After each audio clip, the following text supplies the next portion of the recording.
Hey y'all, it's your girl Deya Direct. How you doing? How you really doing? Listen, welcome to the Superpower podcast, where women of power and women with powerful stories testify. And sometimes we invite the men too. It's a new year. Happy New Year's. And, everybody's on their new, right? But some things don't change. Well, today we're talking about freeing your mind. Free your mind, and the rest will follow. Not my voice, but your mind. Because, listen, y'all, we always talking about, you know, let's renew our mind, start a new year, blah, blah, blah. But what we don't talk about is the mind, right? You can't renew what you don't even understand is happening to you. So I really want to just dial back just a little bit. And I brought my girlfriend, who's also a psychotherapist. She is very busy and very fabulous in terms of her knowledge and her personality, which you will see. But I really just wanted to not only talk from a professional perspective, but just a girlfriend conversation about some of the things that we deal with when it comes to our mind, and really, how can we free our mind? How can we really talk about the connection between the mind, the body, and the spirit, all the way from your head, you know, all the way to your sex life. Like, we want to talk about it all. So I'm so excited to bring with us Andrea Wise-Brown. She's a psychotherapist. She's the author of Mental Health is a Lifestyle. Andrea, which do you prefer? Listen, honey, Andrea is what my mother called me, but whatever you like to call me is fine with me. Come on with it. So listen, I call you girl. So I'm so glad you're joining us today. Listen, it's a new year, right? We everybody wants to renew something, but I really want to free us, right? Because how can you renew what's not free? So I just really want you to take a step back for a second. When we think about freeing our mind and all the stuff that clutters our mind, what is the mind? Help us to understand what it is and how it works. Oh gosh, well, let me just tell you this. Thank you, first of all, for inviting me to come and have this conversation. And yes, you are my girlfriend, and I love you and all the work that you're doing. So, as we start off this new year, and you ask me a question, which will sound simple. What is the mind? What is this? What are we talking about? And this is what I want to say. Your mind is a blessing. It is a blessing, and it is a gift that God gave to each and every one of us. We can't move forward if our mind doesn't work. So just understanding though, it is a powerful organ, the most powerful organ in your body. It only weighs about 3 pounds, and everyone has one. And so what I try to get everyone to do is to optimize their mind. Your mind is your engine, the engine for your body. It's the engine. And so let's talk about that. Let's talk about how powerful it is, how malleable it is, and how we should treat it so that we can get all of the things that we desire in life. I love it. That's what I'm talking about. And there's a connection between the mind and the body, the spirit, all that stuff, which I want to get to. But let's be real. When life happens to you, when trauma happens, like we've all been dealing with some form of it in the last 2 years, it changes you. Can you just talk about that a little bit? Because I think, people are trying to get it going again, get back to what they were. And should we even be trying to do that? How does all the stuff that happened change us? And does accepting that help us to maybe adjust our approach to how we may do things differently, or how we may think and feel differently? Yes, yes. So let me just say this first. And I want everyone to hear what I am saying when I say this, that life is what happens to you. That's what people think. Life is what happens to you, but that's not true. The truth is life is what happens for you. Life is Mm. what happened for us in the last 2 years. Need you to get that. So for people who walk around believing that life is what happens to you, that is a victim state of mind. That leaves you in a place where you feel like you are powerless, you are hopeless, and you are helpless, and you can't change. Like you're just sitting around waiting for life to do it to you again. But no, what I urge you to believe is what's true. Life is what happens for us. And so, what's going on in the last 2 years is transition. Mm-hmm. Transition. So I want everyone to take an opportunity to join in and open up to the transition. All of us have been through something, if it isn't one thing or another. And we are grieving. So if we're not grieving the loss of loved ones who passed away, if we aren't grieving broken relationships, some of us have found ourselves in divorces or really kind of looking at what we have or the commitments that we have and wondering if we should continue to honor them and move on. Some of us are grieving the losses of employment, of jobs, of family members and friendships. And so what I want you to see is that although we've been experiencing these losses, it is a part of transition, life's transition. So instead of falling victim to it, where I just lay back and I'm like, oh, this is what happened. Oh, this, it's like, wait, hold on. I'm urging you to ask God to open up and say, what is this here to teach me? Mm-hmm. What is this here to teach me? Because we're here to grow. The truth is that life is always conspiring for your good. Mm-hmm. For your good, dear, for my good. Life is always conspiring for our good. So when I'm in these painful situations that are tricky, these painful situations that feel like they're breaking me down, these painful situations where I feel like I don't know where to go and what to do because I like to maintain control. Instead of doing that, what I'm going to urge you to do is to throw your hands up and say, okay, God, life, universe, what is this here to teach me? How can Mm-hmm. I grow from this? Because I already know you got my back.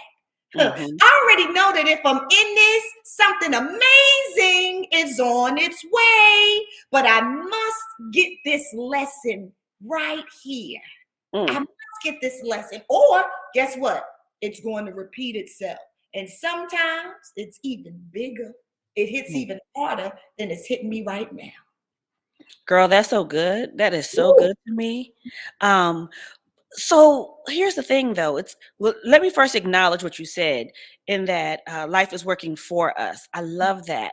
Um, I want to talk about how we get to that space though, because Mm, some people might be more positive than others. Some people might embrace that more than others, and so in the spirit of freeing our minds, so that you can attract more of what you want.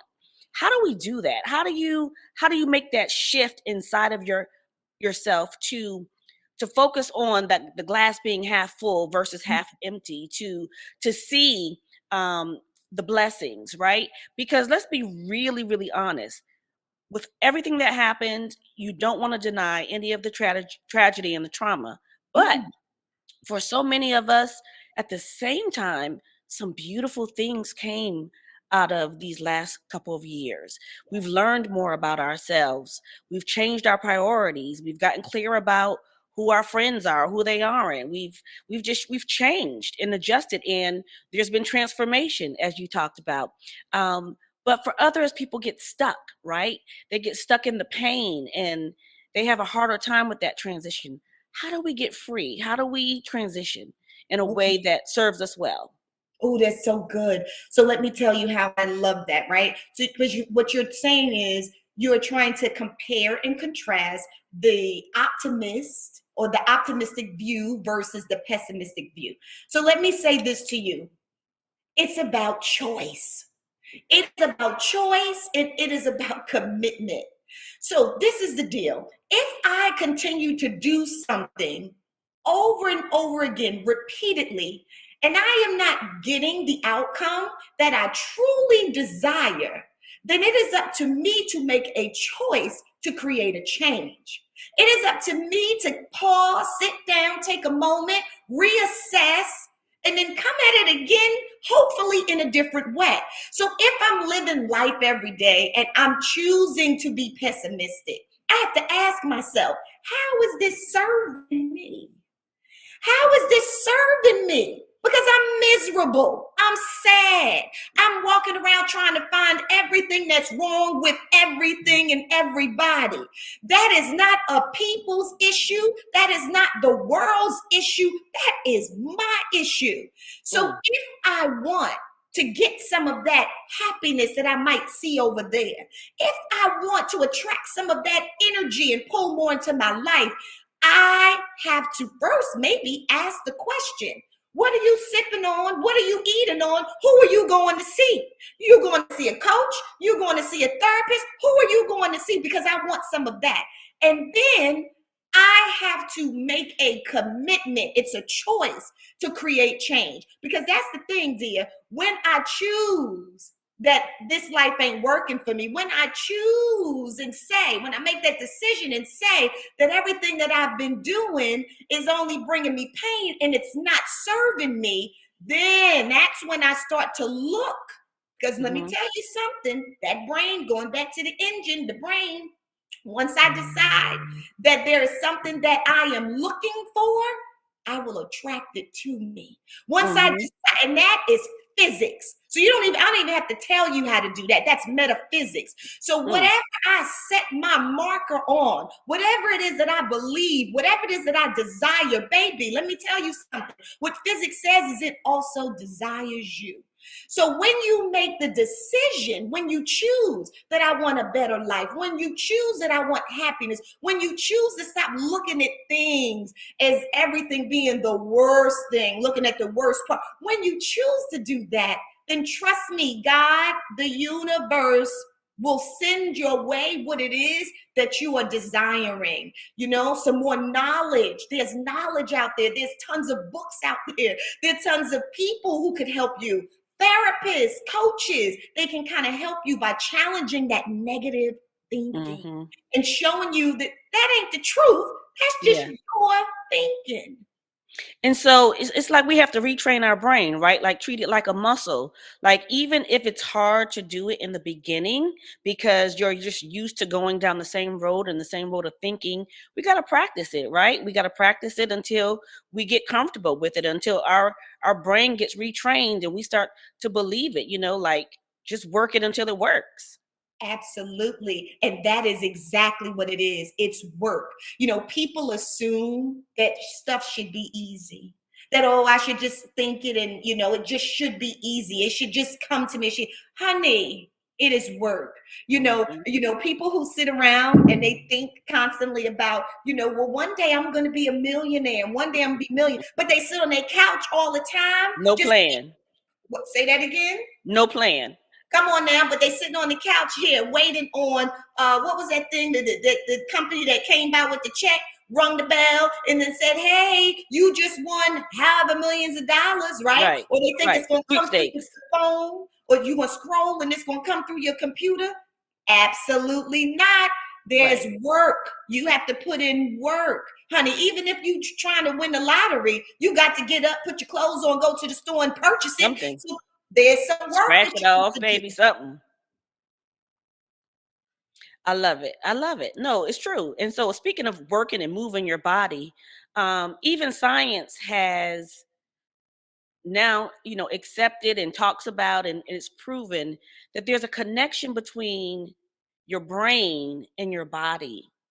And so when we think about some of the things that we deal with as Black women and women of color, and how what we've gone through, historically, how it may have had an impact on not just our brain, but how does that then impact our health? How does some of the changes that we've gone through, um, connecting from our thoughts and our experiences and our feelings, our emotions, to our actual physical health? Can you talk about that a little bit? Well, yeah, absolutely. When I go back to just even thinking about the brain being your engine, right? So whatever it is that you believe, is what you're going to live. So if every day I'm stuck in this thought of anxiety, this fear, where I create catastrophe around me, then all of a sudden, I'm starting to physically feel sick, and I will start to act out about being sick. I know a whole bunch of hypochondriacs. They come up with all just because maybe it's their mood, they have a low mood, something didn't work out, or they may have high anxiety. Well, then they feel like that trickles into something's wrong with my heart, because that can cause heart palpitations. But it doesn't mean that something's wrong with your heart. What it means is we need to address this fear and your anxiety. And even along with that, when we talk about physically, the brain. Do you know when you heal the brain that you can literally heal the body? Mm. Also with your gut in your brain. Mm-hmm. So the neurotransmitters in your brain are connected to your gut and to gut activity. So I don't know if you've ever had this experience before, Deya. I mean, I have, and I know Mm-hmm. many others who have. But when you get ready to do something big, and maybe it's a TV appearance, Yes, you get maybe nervous, yes, you get nervous. and you got to go Maybe to the bathroom. come on now. And I mean, not just go to the bathroom, but Go. you got to go to the bathroom. I'm talking about Yes, like, ooh, like your bowels literally loosen. yes, That ma'am. comes from stress. Where'd that Mm-hmm. start? In the brain. So your Mm-hmm. brain is absolutely connected to your body. And the neurotransmitters from your brain do go down to your gut. So Mm. yes, there is an absolute connection. And that's why it goes back to we have to take care of the brain. Because look, listen, this is the thing. So you go to the bathroom, right? Because Yep. now your bowels are weak. But it's not until you sit down, because then there's something else that's going on. You start to feel safe. When you Mm. sit on the commode, I'm just gonna go all the way there, right? So Go let's all the way there. You know how we do.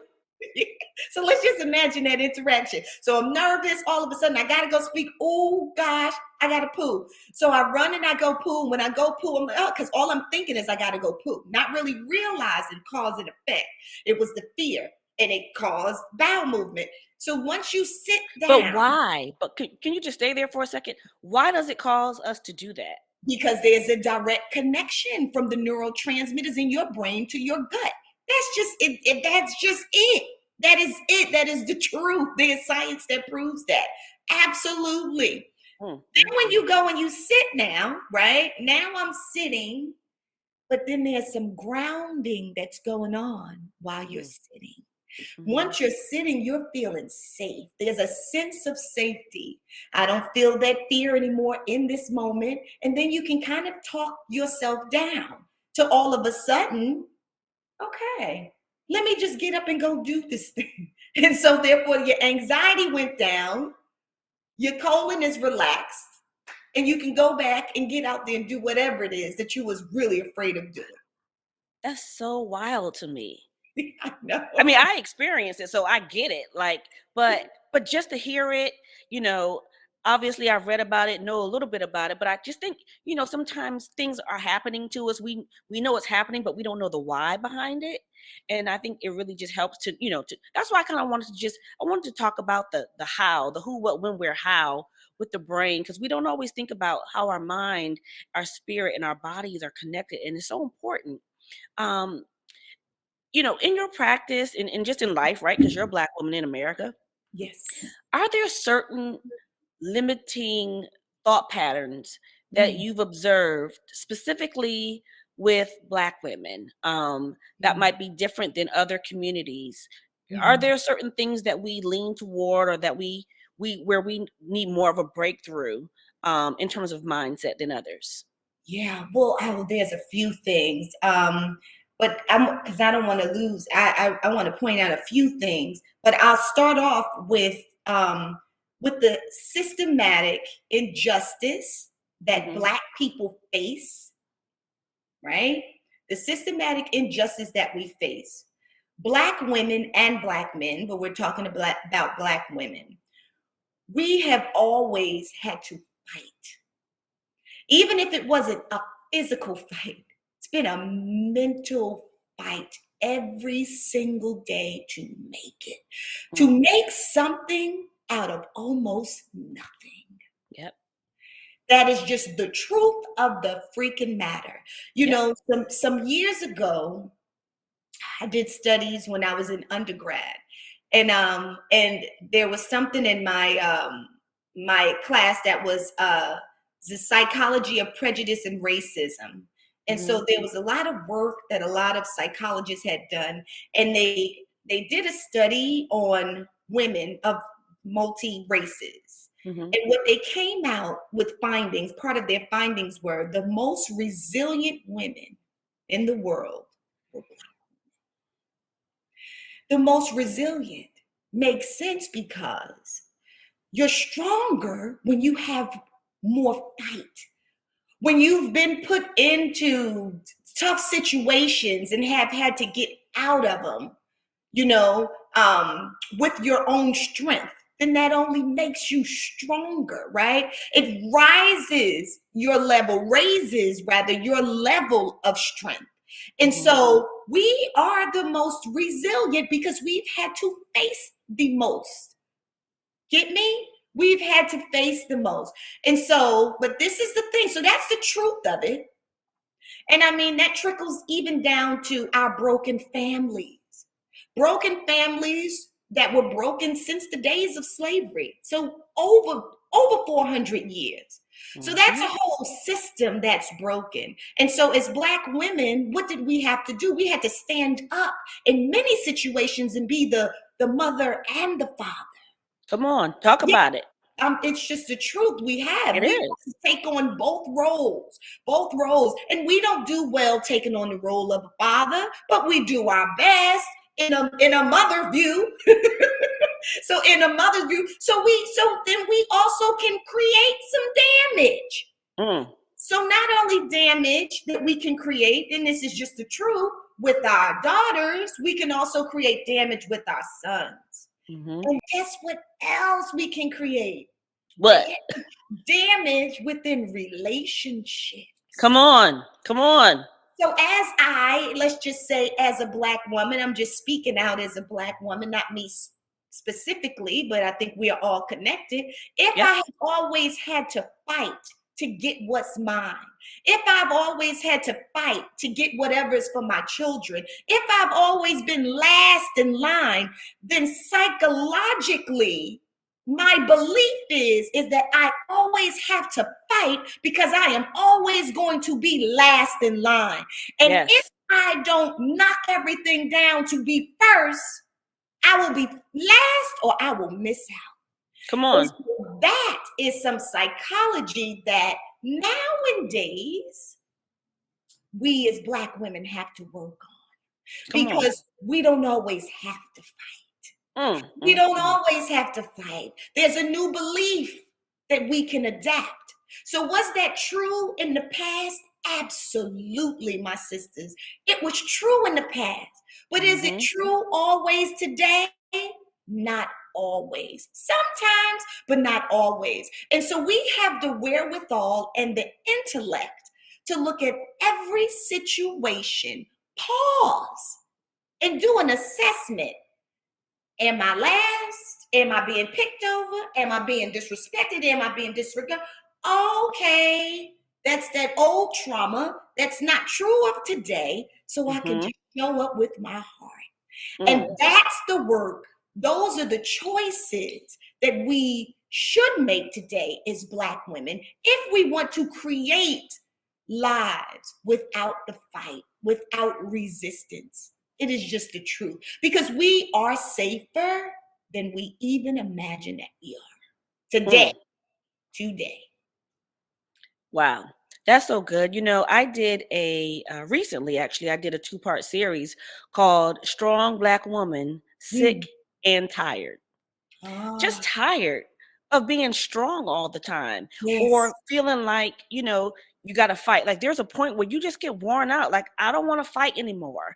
yes. And sometimes the fight, to your point, it might not be as deep as you think it is. It might be internal. It's how you've always done it.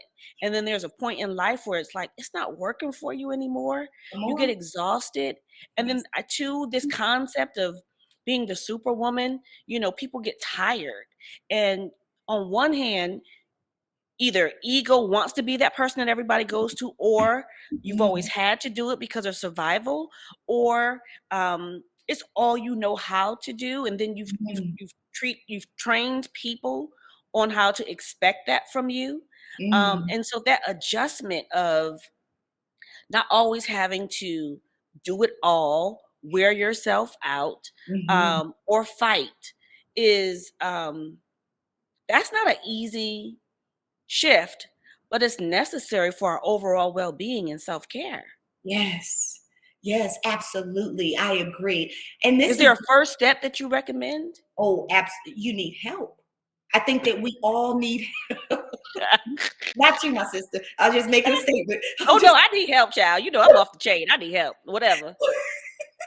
no, but Even we the help, all, look, because even the helper needs help. that's right. That's right. That's true. So we all do. So we need to have someone to go to. And it should not be your sister, because trust me, she has the same family of origin trauma she's experienced that you have. And it can't be your girlfriend, because it's a reason why you and her was attracted to each other. And so sometimes y'all are reiterating the same garbage. And so what you need to do is go get some professional help, some Hmm. professional help from trained professionals. We are trained to do this thing. We hold space for you. You understand what I'm saying?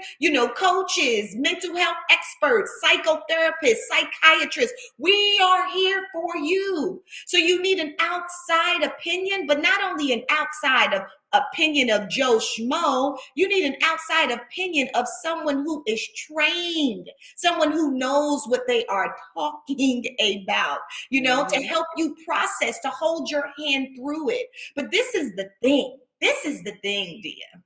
Talk to me. Women have to be able to be vulnerable enough to say, Ooh, I need help. we don't like that. Help me. We don't like that. We don't. The idea of having to ask for help feels so disarming, Come on. and we, you could go through the most traumatic situation. You know Mhm. how I know this? Because I've done it. I Okay. mean, go take it however high or low you want to go. But the minute somebody say, "How you doing?" "Oh, I'm fine." "How you doing?" Mm, "I'm mm, fine." mm. It's an affront to us Yeah, why? for somebody to think that we're not okay. Like, Yeah, why is it that we don't think it's okay not to be okay sometimes? There's something there that says there's shame yeah, behind needing people. yeah. And So that's guess, so sad. it is sad, but guess what? It came from somewhere in your childhood. Mm. Somewhere in your childhood. Don't sit back. When I say you, I'm talking about everybody out there. Oh So, no, I'm just taking it in. okay, somewhere in your childhood, you were taught that your needs were not important. Somewhere in your childhood, you were taught that when you had wants and desired, they weren't important, or they were a burden to the people who were supposed to be your nurturers. Mm, mm, mm. It's just the truth. So you reached out, you cried, you said, hey, could you please listen to, I ain't got you. What your response was, what you got back, your feedback was, I don't have time for that. You doing too much. You being dramatic. You talking too much, you doing Shut too up. much. Come on now, shut your mouth. And sometimes before I knock you in, come on now.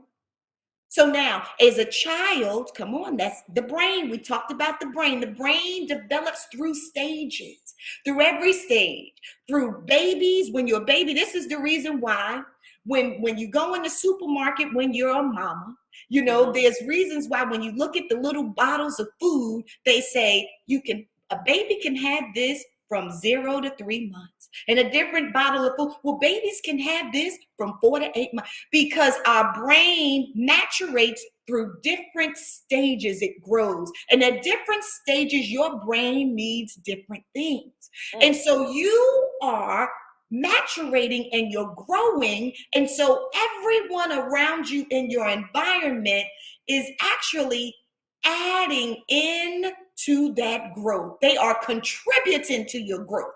So whether you grow in a healthy way or whether you grow in an unhealthy way. And that's when we talk about, for me, this is my specialty, is family of origin trauma. Mm. Because that's when there's a change in the brain that occurs that's unhealthy. Takes you off the path of having the healthy brain that God created you to have.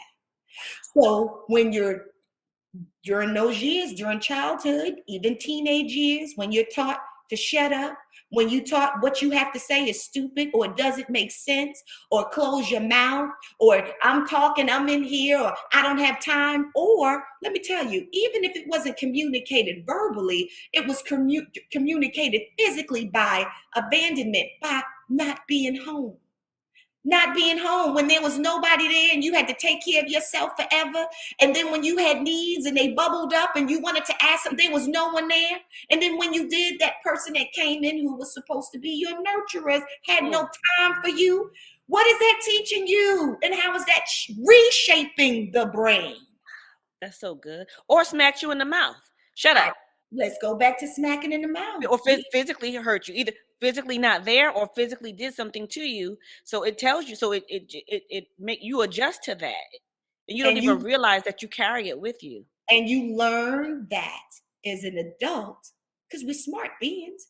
If I open my mouth and say what I need, if I say, oh, this might be too much, oh, this might be a burden, oh, I don't want to feel that sting of that pop in the mouth, oh, let me try to figure this out on my own.